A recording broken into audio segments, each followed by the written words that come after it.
Hi friends, we're back this week. It's Ronnie, it's Tamara. We're going to talk about our favorite topic today, women. We love women. We love talking about women. I love women. And, if I could be gay, if it was a choice, I would go that route. Hi, that's me. I'm gay. I'm queer. Hi. That's why I'm here. We'll provide both perspectives today. We'll get the queer perspective, we'll get the straight perspective, we'll talk about all of it. And we'll talk about everything that's in the way of women running the world and owning their power and being in their divine feminine. Ooh, let's dive in. I'm ready. Let's unpack it. Well, there has been something going viral this week about the male loneliness epidemic. But there was... Is it lately? Because that one... Okay. The one that sparked you was Scott Galloway. And that's what really get you on your high horse and go on a tangent. This week. But but if we look back, I think it was Psychology Today they had done a study and then an article, and then it was front page news. And you're like, excuse me, what? Male loneliness epidemic? And they were providing what the psychological statistics are about men becoming lonely and not being chosen by women. Mm-hmm. Wah, wah.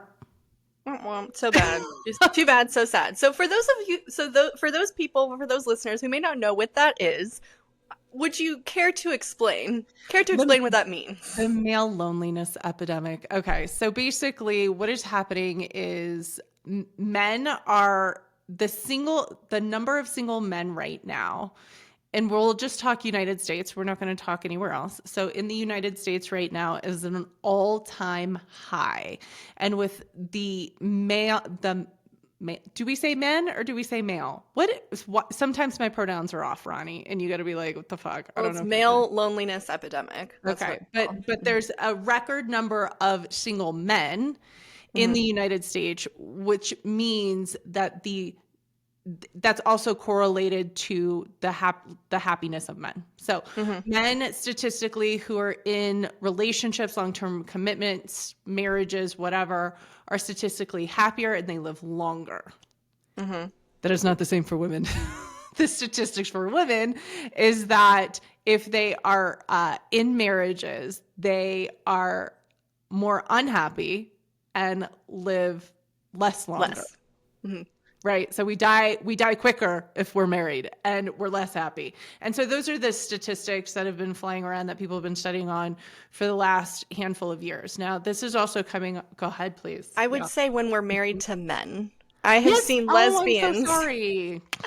This is we're going to talk about heterosexual normative cis relationships. Heteronormative structures. Thank you. Jeez. I would say women who are married to women or women adjacent people are probably not in that category. They're not probably experiencing happier. the same thing. They're not experiencing the same thing.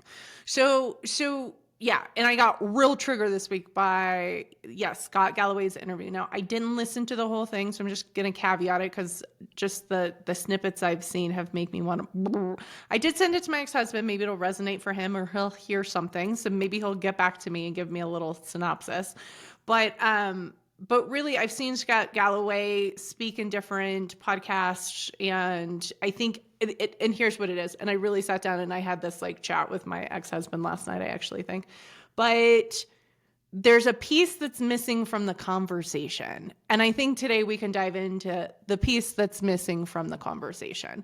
Mm-hmm. So I think a lot of women, we have been dealing with, if you're single, you're going to die single and alone as the crazy cat lady.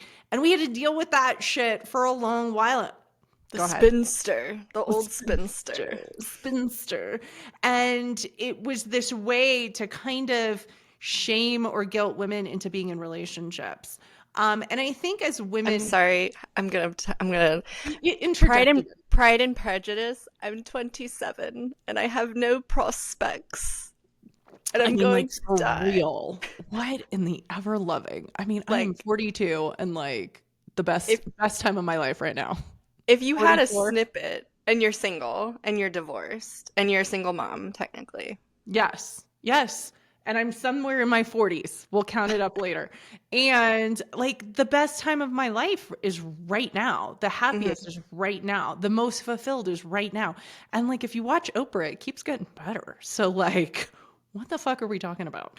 Yeah. So, so to really unpack this, and this was what really stirred me up is, we're talking about the male loneliness epidemic. We just had the recent release of that. It was a UK mini series or movie, Adolescence, right? Oh yes. Right. And I think the good thing about what is coming to light are these conversations, the conversations of male-female dynamics and male-female relationships that we haven't actually brought to the surface yet. And so I think it's starting a great conversation between the sexes. I think in order to unpack it, though, we need to go a little deeper than what is being said. I think Adolescence, the movie, goes very deep and has triggered many a men. So it's doing its work. I thought I saw, didn't someone implement like it was required for boys to watch in schools? Yeah. In the UK? I think it's like middle school or something. There's one school district that has implemented it for the young men to watch it in middle school, I believe is what I saw. Yeah. And give us a snippet, like what that is about, what the movie's about. So the Adolescence, the movie, and again, I haven't watched it. I've just seen, like, I've dug into all of the news on it and snippets and previews and trailers. But from what I'm gathering, which I'm a pretty good researcher, what I'm gathering is like it's a young boy ended up committing murder, and I think he was in middle school or high school, and it was this rage that he felt against women.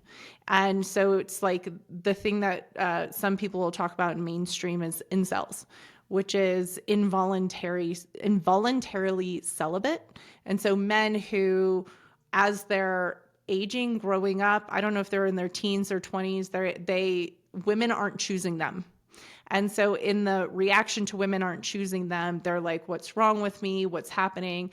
And they end up going online to do research or whatnot. And that's where like the Andrew Tate followers kind of like loop them in and they give them the red pill. So this is now we're in the red pill talk, right?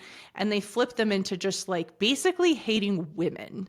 And so they just become these men who have never had intimate relationships with women, hate women, blame women for it. And then there's an entire narrative that gets spoken that they now believe. And so it creates this cult following, if you will. And so it's women aren't choosing us. Women are only choosing the top 20% of men. Women are only going, if you have to make money, you have to be a certain height, you have to like da. And if you're not that, they're just not going to choose you. And so women are the issue. Women are the problem. Also, even if we are choosing the top 20% of men, be a top 20% of man. Be better. Be better. Yeah. And I think that's what's interesting is, so the incel, like it's a very, I think what's great about it is it's getting in and showing parents and showing society like where it starts, which is like middle school. High school, right? That's where the conversations are starting. And then they kind of like, expand and the men aren't letting go, right?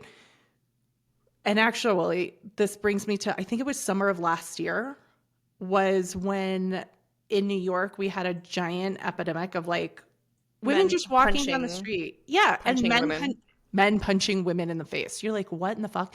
And I would tell men in my inner circle about this and they would be like, no, that's not happening. I'm like, no, that is for sure. And they're like, why would men do that?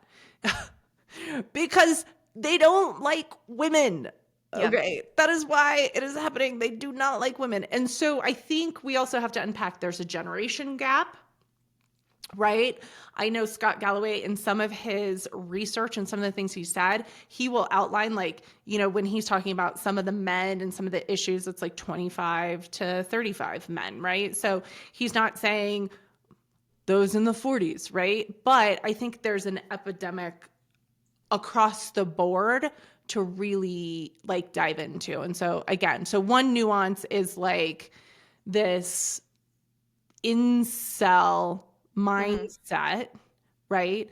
And then this adolescence mini series has come to light, and like, look, people, again, it's getting people talking, it's disruptive, it's in your face. And I think like one cool part is I've seen moms come on social media and they're like, look, they gave us a blueprint of how to get ahead of this, which is having deeper, more connected conversations with your young boys, which is the second a young man might say to you, like, oh, women are just gold diggers. That would be like a red flag, because what you're doing is you're just like, what, women are gold diggers? Like, you're in like fucking grade school. What is going on? Oh, women. And it's like the second that these young men are having blanketed conversations for the opposite sex, you could pinpoint, okay, where are they getting that information? They're about to enter into that rabbit hole that they may not come back from.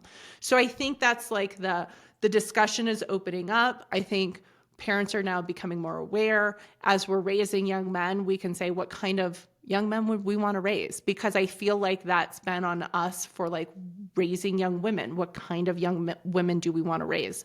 And so now we get to disrupt what's been happening. Totally. So that would be like the conversation of adolescence and like coming to light and bringing these things to light. What was the thing about what Scott Galloway said that that triggered that had my head spin about? Let me go back. So inside of his podcast interview, he's saying basically and this is the one that's like kind of going viral right now. Maybe we'll get a snippet of it for y'all. But, the snippet is like, it takes men 200 swipes to get one coffee date. And what he's saying is he's like, and, women are just looking for, tall income, viability, this and that, right? And so he's showing that there's an issue, right? There's no problem showing where there's an issue. If you're walking around talking about the issue and we provide no solution, then it just sounds like you're being a victim to all the circumstances. And I think that's where I get it tweaks my boat. Tweaks something in me. You're complaining just to complain. You're not giving a... Yeah, and then what it does is it's like all these men going like, yeah, it does take me 200 swipes to get a girl. Yeah, she gets a better avenue for it. Yeah, she holds all the cards. But what you just created was a narrative again.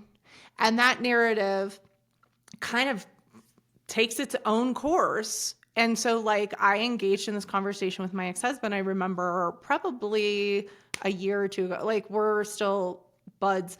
Sometimes we cross on, so I think I've blocked him on all of my swipes, so it like never happens again. But like there was one point where it's like his profile showed up and I was like, dude, I can't even understand the words that you wrote on the thing. There's no way I would swipe ever because I can't read what that says. It doesn't make sense. Like whatever your language was on there, I can't understand it. And I told him, and his response was, well, you're just not reading it the right way. I was like, okay, look, this is issue number one.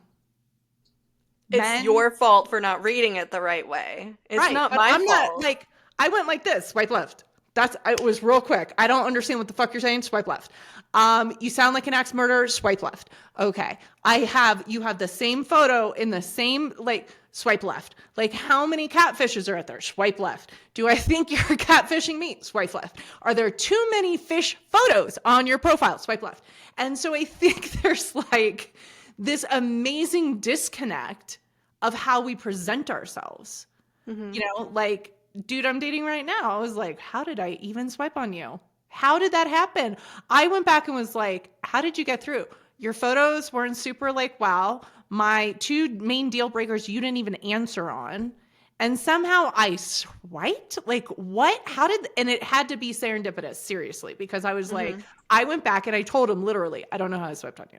I was like, I'm looking for a liberal man. You put moderate on, like, I would have, what the fuck? Now he's very liberal, so I don't understand. I was like, I'm looking for a non-drinker and a non-smoke and all that. And you didn't fill in the blanks. He's like, I wanted my profile clean. I'm like, we need information. So again, and I was like, what are these photos? Like you dress really well. Why would you put these photos on here? And I'm like, I have talked to other men. Maybe men should just come listen to this podcast. Maybe that's what, like, they want the rant, they want the truth. This would be the snippet. I've talked to other men and they're like, well, I want you to like ask questions about me. I'm like, that is not what a fucking profile is about. A profile is a snapshot of you to sell me on you. I want you to sell me. I want you to tell me the best deets, the best goods. You gotta like, and you want to know why we're only swiping on 20% of the men? Seriously.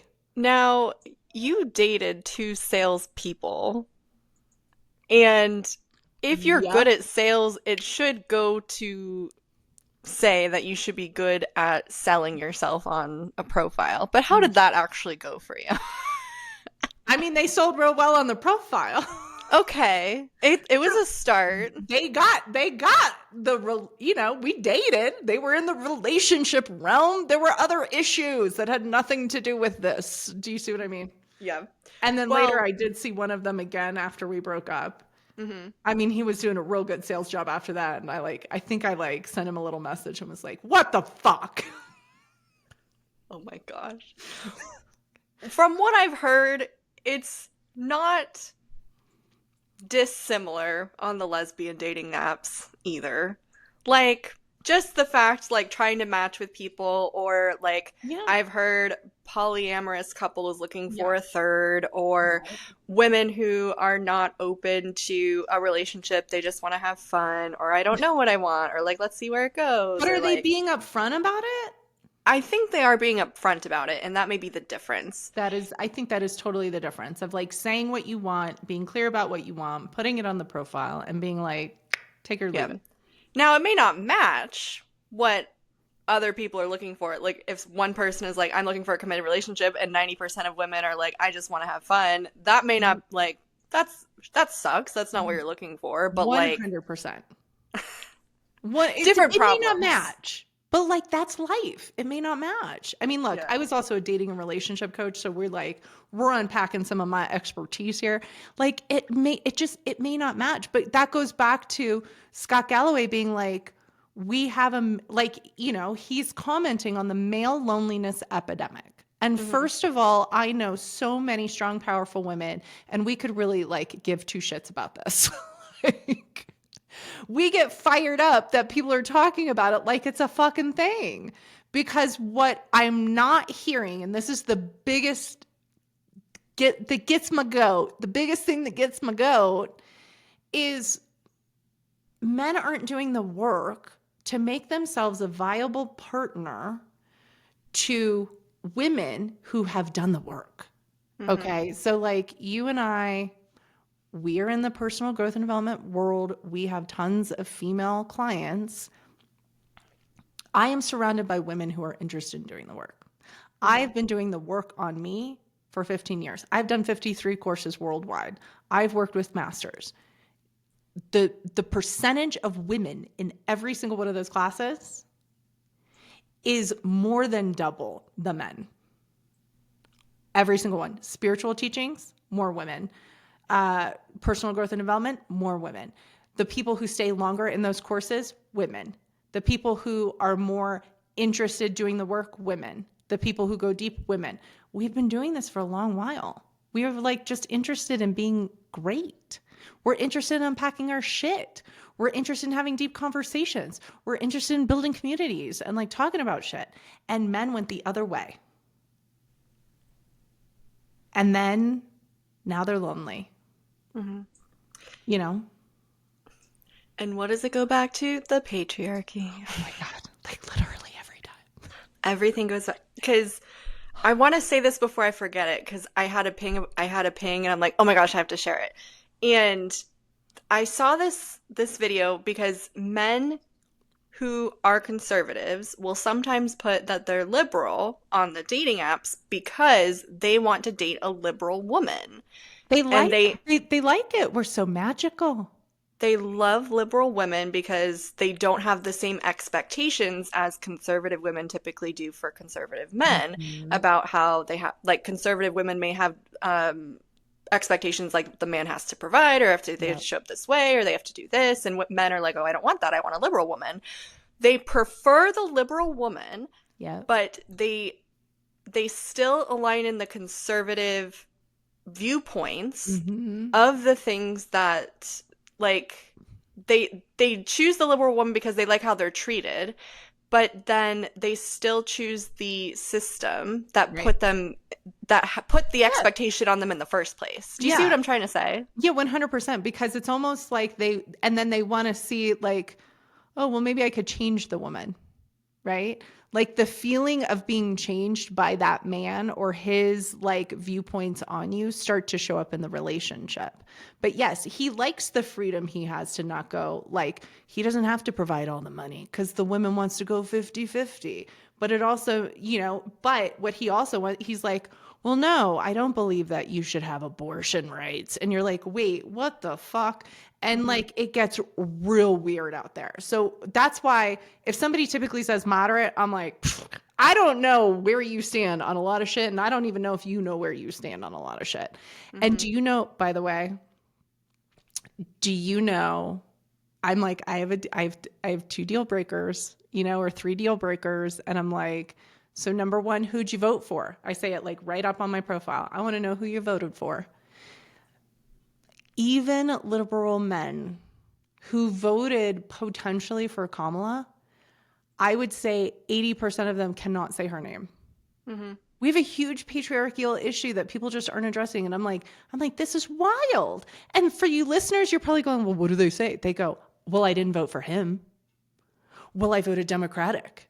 I always vote blue.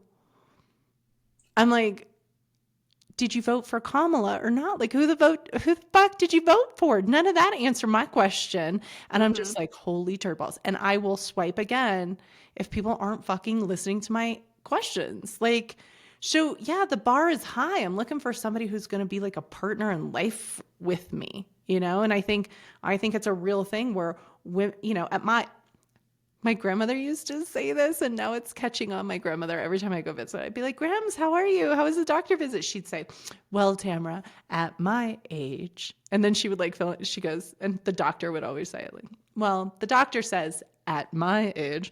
So I feel like I'm like channeling my grandma when I'm like, you know, at my age, I'm not like looking for another project. I'm not looking like, none of my projects have ever stuck, by the way. Do you know how many men who were projects? They never like projected.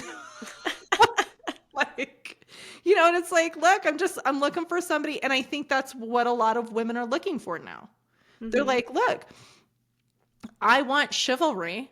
I want a provider. I want a divine masculine. And I want to be in my divine feminine. And I'm unwilling to have like another project to like show someone. Like, you either show up and you're going to like match me or you're not. Does that mean like there aren't things for us to work on together? No, that's not what I mean. But like, do I need to go to show you what a provider is? Fuck, that's a lot of work. You know what I mean? Do I need to like show you how to take care of yourself? No, I hope not. You're fucking 44, you know? And I'm looking for a provider. Like, do you know how to take care of a woman? If that's like, well, you should take care of yourself, then go fuck yourself. I ain't doing that shit either. You know what I mean? And so I just feel like we're very clear on our worth. We're very clear on our value. We're very clear on what we bring to the table. And so, and I just don't think men are at that same level. Like, I think women have just been doing all the work on ourselves to be great. And I think we're just like, okay, well, we've done all this, but you're still kind of down here. And so like the dating pool is super small. It's not like I'm looking at how tall you are every time I fucking look at that app. Again, somehow my dude is like not tall. And you're like, how did you even make it through? I don't know. I was going to say, I'm a firm believer that we accept the love we think we deserve.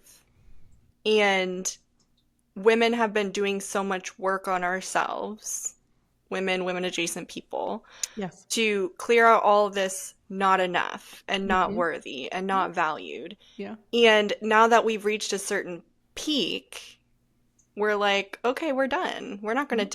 We have different standards. We have higher standards, and we're like, we're not gonna do that 100%. shit anymore. But 100%. like you said, the men are then not stepping up on the Yeah. same level. I just don't see them doing the work as fiercely, right? I Mm-hmm. mean, what women want, I am like men again. I feel like maybe this should go out to the men. Okay. Men, what women want is we want you to step into your power. We want you to know that you're good enough. We want you to feel good caring for the person that you love. We want you to share your feelings. We want to like build and do things with you. And the patriarchal framework is not set up for that. So that is a Mm-hmm. counterintuitive message, you know? And if Mm-hmm. any dude is out there like really set on doing work on himself, I guarantee you he's got more viable options than any other dude around him. Because women are like, you're doing work on yourself. I mean, how sexy is it, Ronnie, when I'm like, oh my God, he says he goes to therapy. I was Like, literally just gonna say that. I saw it coming up on your face. Yeah. And you're like, why is that so sexy? Like it's fucking hot. That Okay. was on my dating. So Yeah. I've been in a relationship for 2 years now. I've been told I got the last chopper out of Vietnam because of how the dating apps are nowadays. But I love that. The on, laugh. on my profile, I had green flags. If you see a therapist, if you journal in the morning, if you have a coach, Yeah. if you whatever. Mm-hmm. And my girlfriend was like, I was about to do therapy. Like I was scheduling my appointment. Like if that's a green flag for you, I was like, okay, I'll take that. I'll Yeah. take it. But like, Let's do the work together. So yeah. I think it's just like, and this is all part of, I mean, we could enter in astrology, right? Like Mm-hmm. astrologically, we have people come for me in the comments. Yeah, the age of Aquarius. It's not the age of Aquarius if it's whatever. Okay. We've got what is it? Pluto just moved into Aquarius or out of Aquarius? I'm fucking like it's so I weird. don't. You're the expert. If we're looking at the two of us, you're the expert in the room on the Yeah. astrology. So we have That's a not. whole new 20-year cycle with us being like more fully in our Aquarius. Okay. And so the whole point is that's like deeper perspective and going like doing the deeper work and doing the more spirit, like being part of the collective and like lifting us up. We also have a new 20-year cycle that just embarked where women, the divine feminine, is rising up. Mm-hmm. And so, where we were in a system, we've been locked into the patriarchal system for quite some time here. Lifetimes, generations, very, very long before Christ, it was like already patriarchy. BC. Adam and Eve. Eve from the rib of Adam. How patriarchy is that shit? You're like, that's not how people are born. They're like, Adam came first and Eve came from the rib. You're like, people come from the womb of a woman. That is how people are birthed, which means you had to be a woman. The first woman had to give birth. What the fuck? I saw something that about the creation story that like women being creators, like literal portals between legs. Yes, And if you're female, you're listening. We're creators. We have portals between our legs. We are magical beings. Anyone with vaginas, really. Anyone with a vagina has a portal between your legs. That's right. You don't have to be a woman. You still But men who wrote the Bible saw that, were jealous, and potentially that's why they wrote, oh no, you came from a man. The first woman was created from a man to like impart that power, to have that power over. Like, but is anybody identifying the ridiculousness of that? The rib of a man created woman? Like logically, that is a ridiculous notion. Like, what in the holy ever loving What? Okay. But that's just Anyway. okay. So that's Christianity. It's fine. Whatever. It's fine. You can believe what you believe. It's okay. We don't judge what you believe. We're Yeah. just talking about where the story came from. Yes. So it's It's an interesting notion. so yes, So, the patriarchy, the Catholic Church has yeah. been framing how things have been going for so long. And we have this shift that's happening right now. Congratulations, we're all on the planet for it. How exciting. I'm super excited.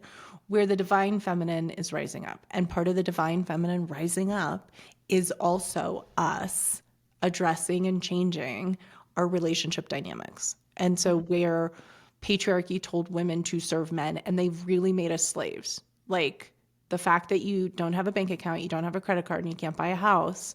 What the fuck kind of freedom do we think women actually had? Well, you got the right to vote, and then later we got some shit. So you just go, we just didn't have the freedoms. And when you don't have the freedoms, you're basically a slave. Okay. Now, once we got the freedoms, we're like, okay, we're outperforming men in a lot of different avenues, right? So, from a real estate, women own more real estate than men by millions, not just a little percentage point, right?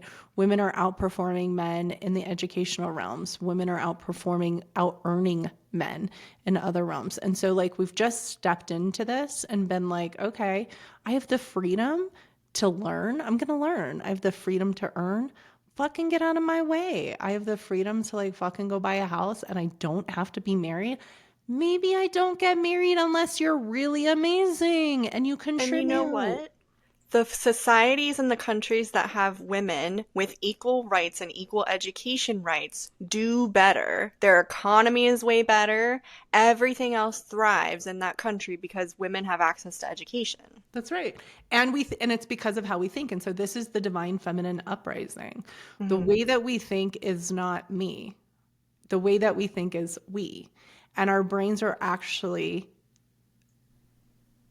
they work in such a way that we can see how everything is connected. So men used to call this like, men would be like, you just can't focus. You have all these thoughts. You should just focus on one thing. How many compartments do you have open in your brain? And it was such a like, again, you're going to be an old single Kelly. It was like such it's a misnomer. I'm not going to Hmm. go too much into it. It's a misnomer because when you can open up all the segments and you can open up all the parts of the brain, you can see how everything's connected. We make better decisions about the future of things, of us, of family, of systems, of communities, of government. God. I was gonna say Yeah. too, women, that's like tends to be a feminine trait, is to have all these tabs open, work on all Yes. these different things, not be very focused. 100%. Yeah. And ADHD is labeled as something that's bad. Weird. Isn't that so weird? And it's one of the things that like people be like, I'm ADHD or I have ADHD. I'm like, I don't even pay attention to it. It is such a gift that I We can't just even with talked this narrative. we just talked about it with Erin last week, like about how much of a, like That's right. she's like using Hmm. it to her strengths, Hmm. having three different computer Yeah. monitors open, like focusing on different, and how much more she gets done because when she was on ADHD medication, like she felt less not keep I forget the word that she used, not capable or focused, but like less bright, less Yeah. of herself. Yeah. Productive. Yeah. Hmm. There was something missing. And so a Yeah. lot of people who go on medication for anything, they feel like, oh, this just doesn't feel good. Right. And we put so much pressure to focus. Actually, I'm remembering a conversation I had about somebody whose kid was on ADHD medicine. And the parent was like, I don't want my kid to be on medication. And I said, okay, well, why is the kid on medication? I was like, to focus, number Hmm. one, right? And I was like, okay. And then I was around the kid and I remember breaking like three things around this kid in the time span of like one day. And that kid never broke anything, was super clean, like did all this. And I was like, I think the kid's more focused than I am. Like I'm like, how do we define focus? Do you know what I mean? Yeah. I'm like, Yeah. I'm a maniac, and like this kid didn't do any of that. I'm like, what do we Yeah. think is focus? And it's like, well, we don't like this behavior that the kid is showing, or this behavior that this person is doing, and so then the answer is medication, and I'm like, I just watched that kid for a few days. I think that kid is fine. I think if you were going to medicate somebody, probably should be me. I think there's two different things. There's focus and there's presence. Yes. And if you're Oh. present to, and I think some people think it's the same thing because I surely Right. did for a long time. Right. But if you're present to 100 different things at the same time, Yep. you're getting all of it done. Yep. Like, if Mm-hmm. you're succinctly tuned in and present to each thing, like, it's all getting done. Yeah, and this really unpacks like the next layer of like the veil is thinning between us and other dimensions. And like Yes. I watched like kids with ADHD. Do they have ADHD or are they just connected to other dimensions? And like We, how many fucking kids have I seen who walk in other dimensions, talk in other dimensions, fucking go other places? And the parents are like, and I'm like, whoa, that's rad. And like, hmm if they're still getting their schoolwork done, cool. And they're like, hmm but they don't look focused when they do it. I'm like, oh my God. That's because we don't need medicine. We need to teach hmm them how to just be in one dimension, looking at one hmm thing. But as we're talking about the rise of the divine feminine, I sense that that's part of it. Like people who Mhm. identify with ADHD or ADD, like not able to focus, I sense that like could potentially be like a feminine trait, a divine feminine trait that's being like made wrong Yes. or made to be like pushed down. You shouldn't do that. Yeah, I got goosebumps all over. Yeah. 100%. It's all correlative to like where we're headed and where we're going, right? So more people Yeah. on the planet have these gifts. More people on the planet are waking up to these gifts. We don't know how to manage or use these gifts or work with these gifts, right? hmm Reminds me of like clients who've had like psychic abilities and those big waves of information where they have seizures and like how do you manage the seizure or how do you get rid of the seizure? It's like, well, do you want to get rid of the information that you're channeling? No. Okay, well then let's learn how to manage the frequency, manage the information, and then they stopped having seizures or they were able to control them. I mean, it's like that's what we know here, right? From the hmm work that we've done. But in the same instance, ADHD is the same, or almost any prognosis or diagnosis is the same. Yeah. Yeah. So I want to go back to like we're moving into Right. this age of the divine feminine, and there are four different energies that I want to identify Mm, as far as divine feminine, divine masculine, yeah. wounded feminine, wounded masculine, because living in a society of patriarchy, we see divine feminine through that lens. We don't, let me say this. We see feminine through the patriarchal lens. hmm I don't want to say divine just yet on that one. But yes, Okay. keep going. Because We can, yeah. I This is will good. say when I've asked other people about the divine feminine, they would say it like they would explain it in a particular way. They would say they're Ah, already in their divine feminine, mm-hmm. but maybe not really because we don't even have a definition or a figure or a person that embodies divine feminine within the society that we live in. That's it. So I think the first place to start, because this is an excellent conversation looking at these four things, right? So the first place to start is if you're in a patriarchal system using a term divine feminine, you have to look at divine feminine or feminine through the lens of patriarchy, which you're already engulfed in, right? So the way I would describe it, like if you're watching the video, you'll see me, but if you're not, I'm moving my glasses, right? So like patriarchy is like the set of glasses on our face that we're looking through the world through. So it's a lot like when we say the divine feminine is rising and men get scared because it means women are going to go wage war on them. No, women don't fucking want war. We hmm like to talk shit out. And so there wouldn't be war. But we can't see it because the lens is patriarchy, right? hmm So when we start talking about divine feminine, we have to first look that we have the glasses we're looking through patriarchal systems to define femininity. And we want to use the words divine feminine, but it could be skewed hmm because of our own lens. Totally. So, can you explain more about divine feminine, divine masculine? Tell me first about wounded feminine, wounded masculine. Yeah. Let's start there. That's good because then we can just move that off the plate.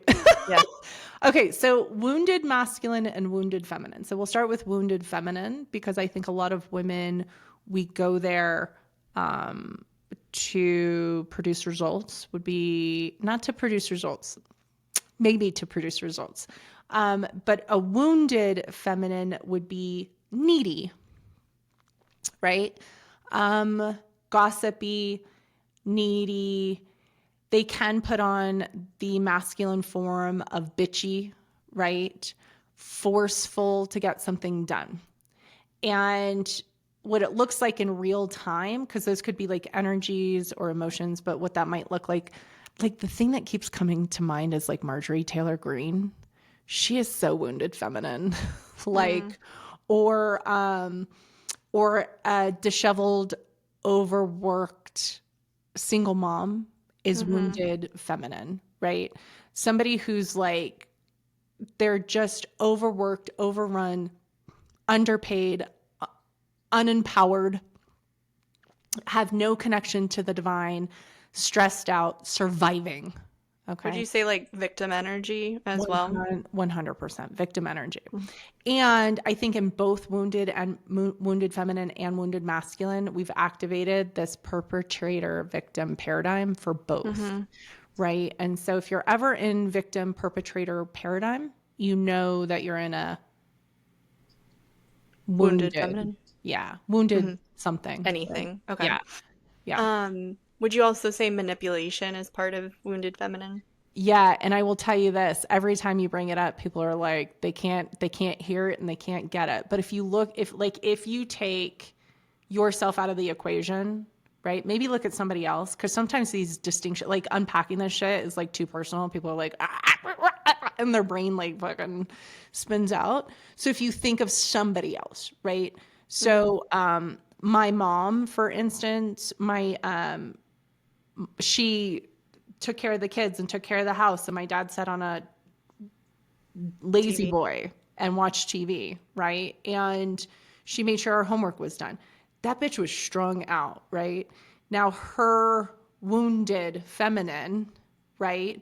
And wounded is like, there's no divine, there's no consciousness, there's no expansion present, right? So she cheated on my dad. I remember my dad going like, can you believe she cheated on me? I'm like, well, I can.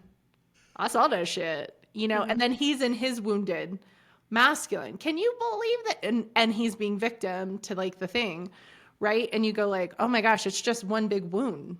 Nobody is being divine about anything. Nobody is accessing their higher power, greater consciousness, right? And so in the wounded feminine, we also have this thing where we need to do it all. Because in the patriarchal system, in order to prove our value and prove our worth, we need to do more. And so the doing more is giving us access to more love, more approval in the patriarchal framework. And then we get burnt out as women because we don't feel love. And then we do more. And then we don't feel approval. And then we do more. Yeah. Notice when we don't like take care of ourselves. How many of our clients like don't want to do their morning and evening ritual of just like reading, bath time, taking care of yourself, meditation, because when we're not go, do, we're not, and we take care of ourselves, we don't have an opportunity to prove our worth and value. Yes. Yes. So the wounded is in the, both wounded masculine, wounded feminine are in the patriarchal framework. They're in a value system of doing more instead of being, okay?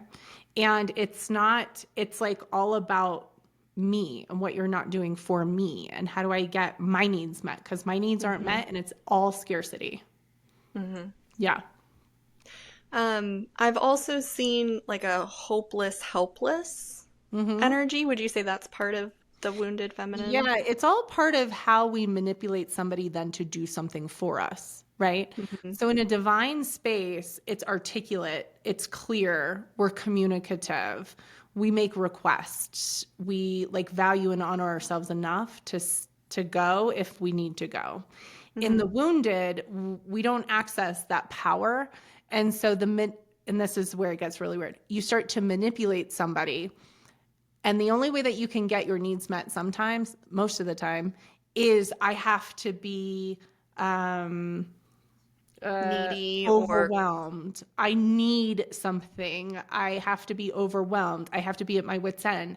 I have to be like, like think about when I threw my back out and I was on the floor, right? And I was like, you have to be in those spots in order to get help. And I remember I had my back, you and I were on FaceTime, right? And I'm like, oh my God, I pulled my back out. And I like hit the floor, like I was on the floor.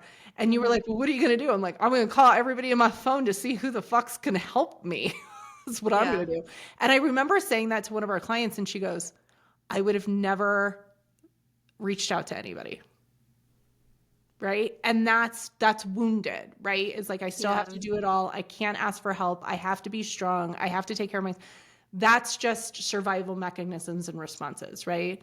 Totally. And men to the same, men only responding to women who are needy are also in their wounded masculine, right? Mm-hmm. To only provide if shit's hit the fan and there's a house burning, right? Mm-hmm. To only step in, I see this all the time. Men only step in to a sticky situation if they know exactly how to do it, they have all the answers, and like it affects them, but they usually just don't step in, right? Mm-hmm. Divine masculine is totally the opposite of that too, right? And so it's like the divine feminine uprising is allowing all of us to step into our divinity. Mm-hmm. And like, I saw this and I think it's pretty spot on. It may take all the women stepping up first, or a good majority of women first, to then lead and show the men. Mm-hmm. So, please, before we move on from wounded feminine, I want to ask for women who may not identify being so extreme in the wounded feminine. Yeah. Like, oh, I'm not so strong.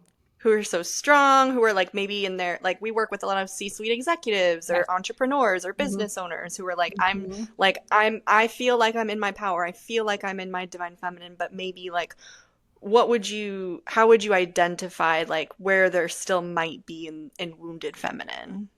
Well, the need to feel like you're doing it all, the need to always be in charge. So if you need to be in control, you're not in flow, and divine is flow. So if you have to be the one that has the answers, so now you're still, it's like, so a wounded feminine has to be in control to survive. So just think about that. A wounded human in the anywhere, in the forest with the bear, that's where we prefer it. Yeah. Okay? So if you're a wounded woman in the forest with the bear, you're going to take control of the situation. But to constantly be in control, to constantly be dictating the things, to constantly be doing all the stuff, to not relinquish control and not access that ease, that's where I can also tell if you're in the wounded space. Mm-hmm. And also, like, some women, how many times, like, I've been in a room and women are talking over somebody else, or it's like the proving of value, the proving of worth, the proving of knowledge. So if you ever feel like you have to prove yourself, that's wounded. If you have to feel like you're in control, that's wounded. If you feel like you have to like do it all, that's wounded. And the thing that is like wounded is there's also going to be a feeling, I feel like nobody can do it as good as me. I feel like I have to do it all. I feel like if I don't do it, nobody will do it. Mm-hmm. Right? I feel like first of all, probably nobody is as smart as you, so you got to train them. Okay. But like, I feel like nobody's as smart as me, so I got to control it. It's like, okay. Now from a law of attraction standpoint, that like creates an entire reality that we go in and like dissect. Right. However, that is also wounded. Mm-hmm. Okay, cool. Now, can you break down the wounded masculine? God, we're swimming in it, aren't we? I think like the feeling that a wounded masculine has is not good enough, not knowing how, not in their knowledge, not in their power. What we're seeing is like a give up, a like no access to creation. When I say give up, because a divine masculine is actually a forward moving energy, and a divine masculine produces results. Mm-hmm. And like you can hand them a task and like do, and it's like gone and done. Okay. Mm-hmm. We have an entire the male loneliness epidemic is men just giving up.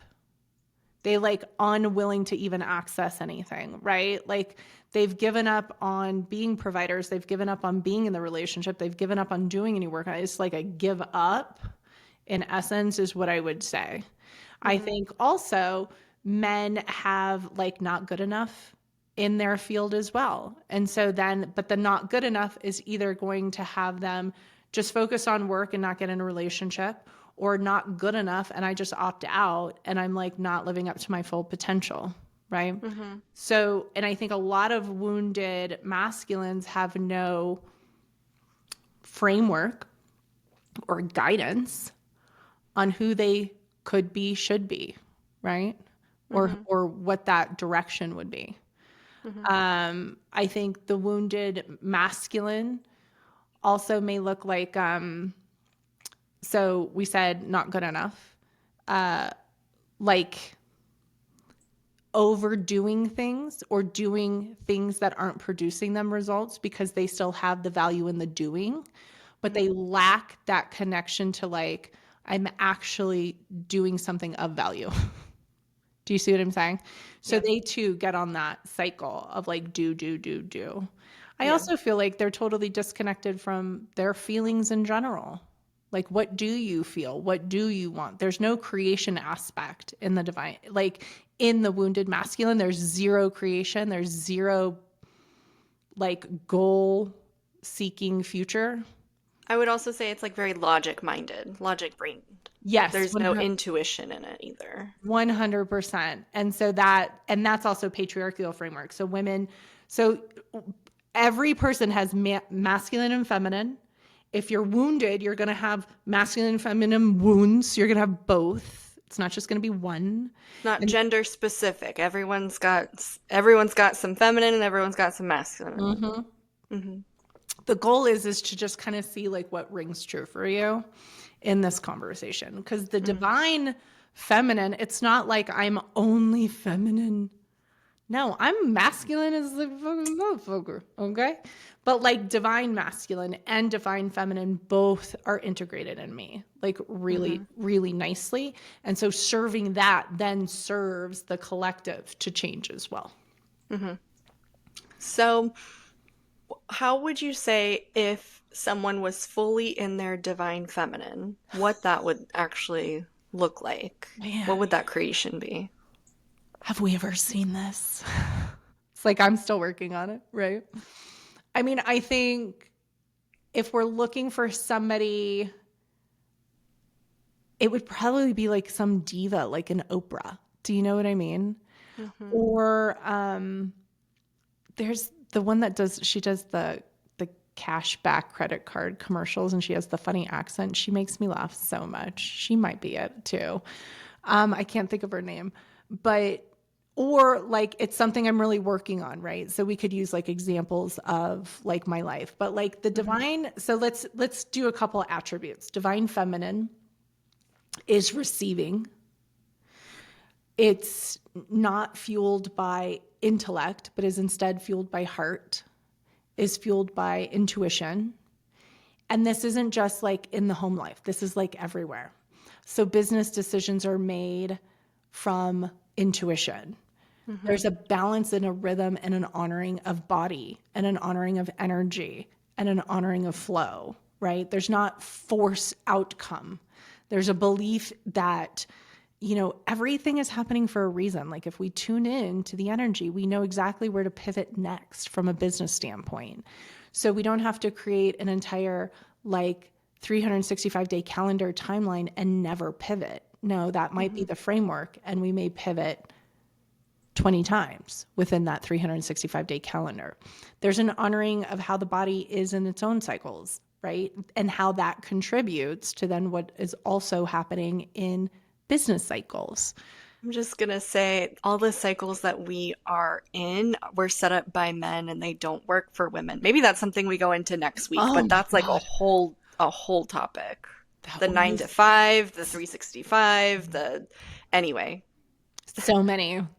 The fucking thermostat in the offices that's too cold. I mean, how many offices did I work? I mean, yes. We could do a whole nother episode on that, but So more in the receiving, leading from intuition, leading from heart, Yeah.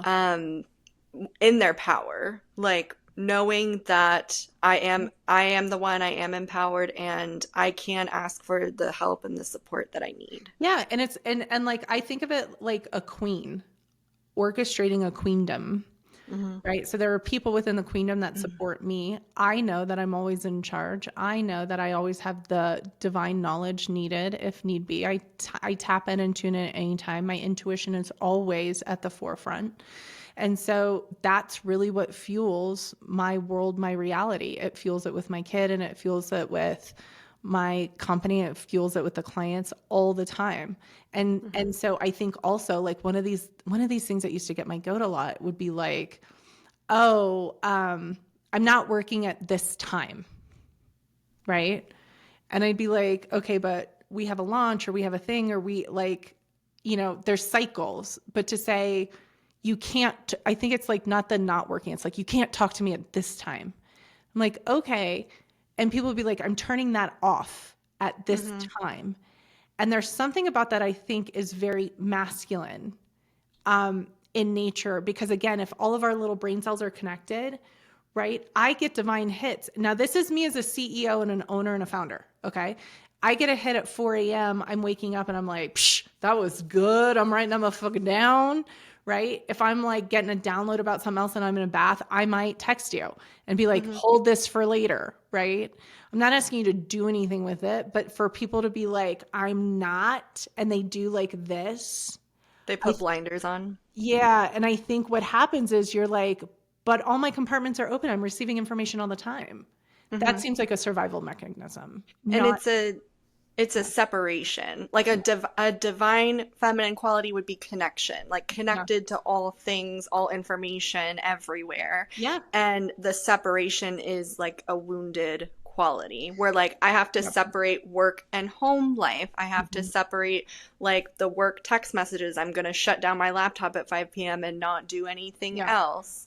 Um, It doesn't mean that you don't fundamentally function from there. And it doesn't mean that you don't tell people, like if you're accounted like 500 employees under you, that is like not appropriate. But if I have 500 employees under me, best be known, ain't nobody fucking texting me except for one person. There's one person that's got my number and that's it. Not those 500 people. So again, you have to look at like, how do you run your queendom? Do you know what I mean? But like mhm. to say, I'm not doing any business doesn't allow for all the other information that wants to come to you and those like sprinkles of wisdom. I mean, I went and delivered some mail and I was like, how much? I'm so obsessed with my post office here in Silverthorne because it sucks. And I'm like, so I go to another like postal thing. I was like, how much is it for a box here? He's like, we're so full. You could have a counter box. And I'm like, what the fuck is that? And it's like a file. Like I was Oh. like, what? And I'm like, so you guys have an overflow of demand of mail boxes? And he's like, yes. And I'm like, okay. I took my coffee. I walked across the street and I'm like, there's a building to lease right across the street. Guess what's in demand in my city? Mail. Guess what I want to do? Open mail. I don't even know what's really Open fucking a like. mailbox, a PO Yeah, but box. like, but if you're like, I'm not doing that, you won't get the other information that wants to come to you, right? Yeah. It's like people's plans get in the way of their whole life expanding, and your plan is created from some fucking scarcity, survival, wounded shit. And we're here to get you out of it, and y'all be like saying some real weird shit to us. And I'm like, oh my God. Okay, sorry. That was my rant. I was gonna say some people may hear this and think I have to be on all the time. Uh-uh. And that's not what we're saying. Because I think that's why people want work-life balance and Yeah. separation and like all of it. Like, I don't want to be on all the time. Yeah. But what you're pointing to is like being open to receiving at all times Yeah. allows for more flow, Yeah. where you can take a bath at 3 p.m. and That's like me. chill What has out. what has two thumbs and takes baths in the middle of the day? This girl right here. It allows you to like be more in flow when you're working on a project, so it takes you 20 minutes instead of an hour. It's the thing that allows you to like take an action right here on the one thing that'll make a difference rather than spending 3 hours on the things that aren't making the difference. 100%. And that is the difference. So if you take off your patriarchal glasses, you'll be able to see more. There you go. Not you, the listeners, right? You'll be able to see more what we're talking about, right? But if you're looking through the patriarchal framework, what you heard me say would have been, you have to be on all the time. Instead, what I'm saying is, I'm not on all the time. I am in the bath sometimes at 3 p.m. for an hour and a half. That's that. And I might get some amazing downloads in that bathtub, but like I'm fucking relaxed. And I'm not on all the time. Like if my kid's around, I don't answer my phone all the time. Like that is not what that's about. But when you start to be like, you move from go, go, go, do on all the time, or you move from work-life balance. Maybe what you access is divine ease. And that opportunity and that divine ease and that divine flow allows for something new to be present. And that's where we're going. Exactly. Yeah. And as we're closing out the episode, one thing I want to say, and I made a video on it this morning, I think, was like, we're looking at stepping into this divine feminine matriarchy, if you will. Like, we're looking at stepping in this divine feminine, and we're also talking about, like, leaving behind the patriarchy. Like, what do we need to do in order to leave behind the patriarchy? And so, from a law of attraction standpoint, my inner world is creating my outer reality.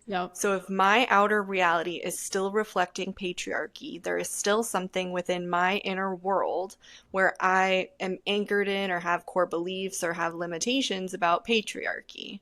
So then there's, what do I need to heal or move through or illuminate so that all of the things about patriarchy can be healed and we can fully step into the divine feminine.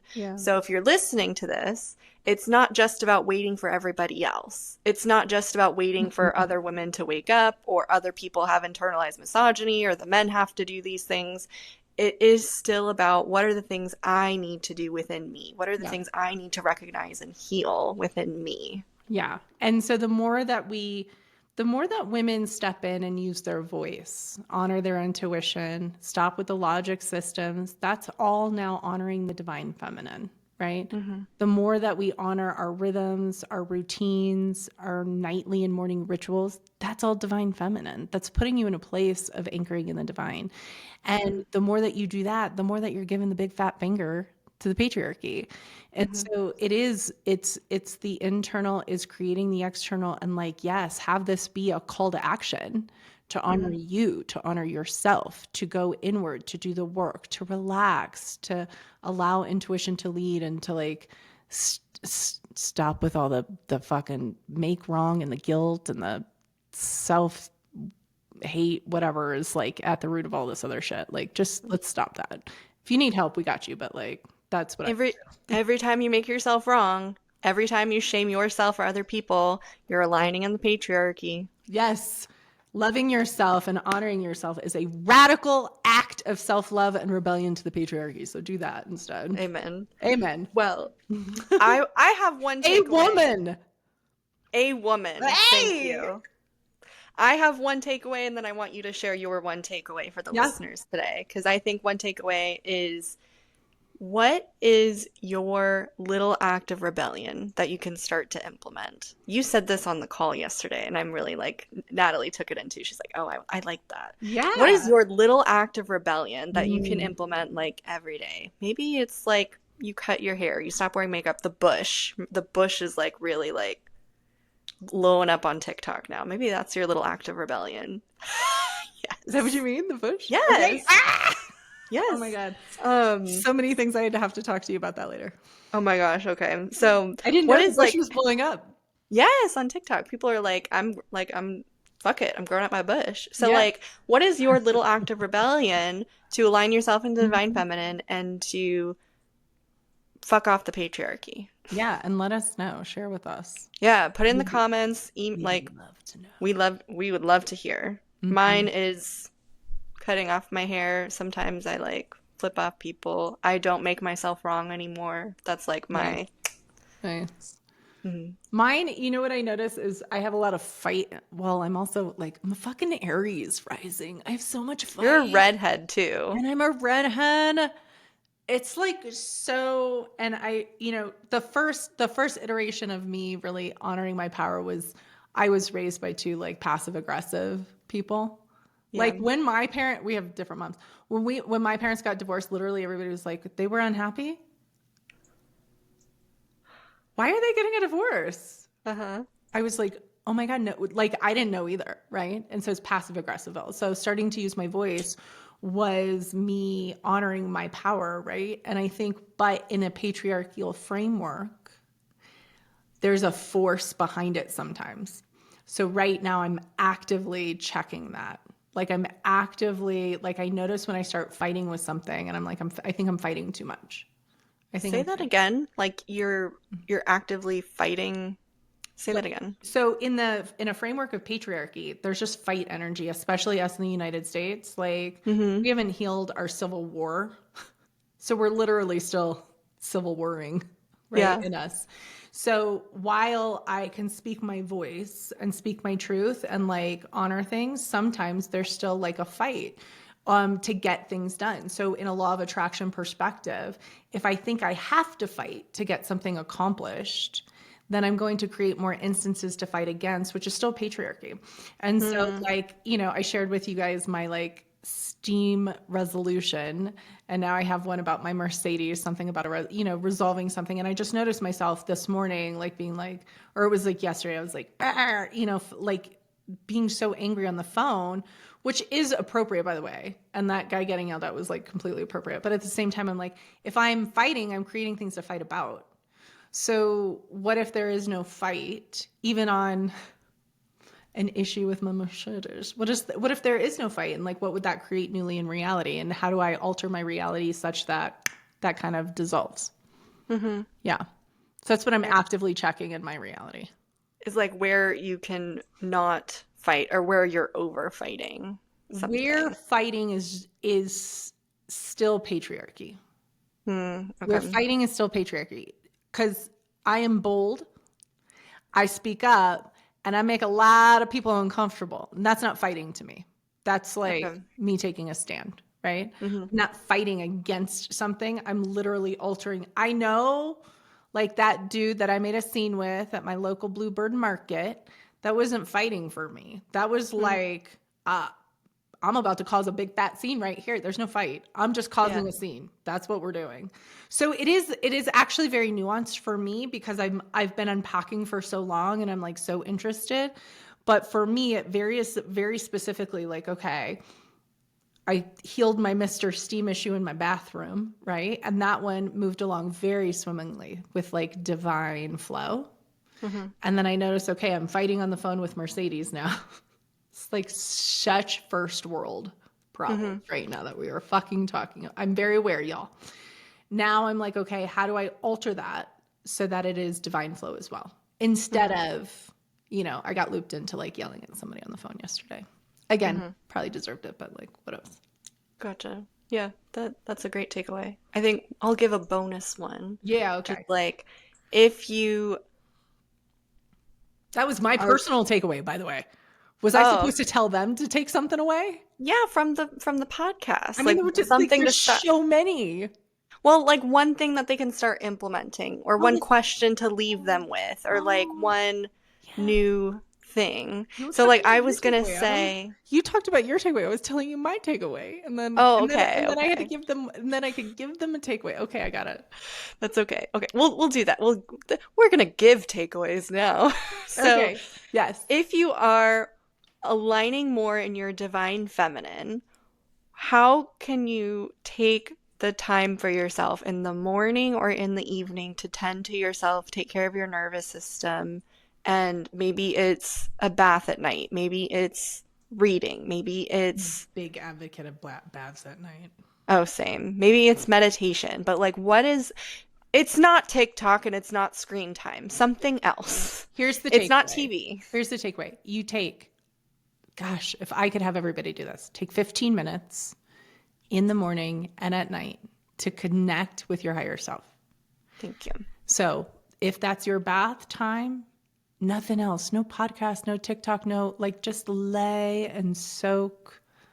Let yourself connect. In the morning, maybe it's before you like fully get out of bed. I woke up, it was before 5 a.m. this morning. I had a lot of time to myself before my kid came in. It was great, okay? She didn't come in until like before 7. It was like 2 hours, okay? Like, take that time to consciously connect to your higher self. Allow yourself to look at and ask the question like, what is my divine? Who is my divine? What would my divine be doing? Right? Even those create like sparks of consciousness. So, I like, if I'm going to tell them what they're going to take away 15 minutes or more and 15 minutes at night just for you. That's my like, see, I'm the leader though. I'm always like, do this. I'm fucking Aries. This is what you should do. 15 minutes or more and 15 minutes at night, but make it like special and fun and like lovely for yourself. Mm-hmm. Yeah. Beautiful. Anything else you would like to say before we close out today? Just the main theme, which is like, this isn't about this. If you're a man listening, like, hopefully you heard what we said, and it's not about man bashing. And it's about honoring that the divine feminine is rising up, and you have a role to play in that. And like, the fucking world changes and our realities change, and your reality would change too. It's just like loving the divine feminine. And if you're a woman, this is a time for you to step into yourself, your power, your knowing, your intuition, your field fully, and honoring that. It's not about the force inside the patriarchy. So remember, we're mostly wearing the glasses. So sometimes you have to take off the glasses to see something new. Mm-hmm. That would absolutely be the last words. Beautiful. Well, if you have questions, please leave a comment or email us. I'll leave my email in the description, and we're happy to dive into your questions and answer them on the next episode. We'll see you next time. Thank you for joining us here on Lighten Up. We are incredibly grateful for the time you've spent with us looking at life in a completely new way. Everything we experience is the law of attraction in motion. So each time you tune in and experience a new breakthrough, you are showing up for yourself, shifting your perspective, and changing your point of attraction. This in itself is a radical act of self-love. To show up for yourself, leave behind old patterns, and commit to a completely new reality. This is how we create global change. Thank you for being part of the Ripple. If today's conversation resonated with you and you want to dive deeper in the methodology, join our Living Beyond Limitations free training series or explore our 20-day free meditation series. Links are in the description. And if you're ready to work with Tamara and I on a more personal level in our flagship program, email me. Remember, we're here every Tuesday with new episodes, so like, subscribe, and keep following for more. Until next time, keep expanding, choosing you, and living beyond your limitations.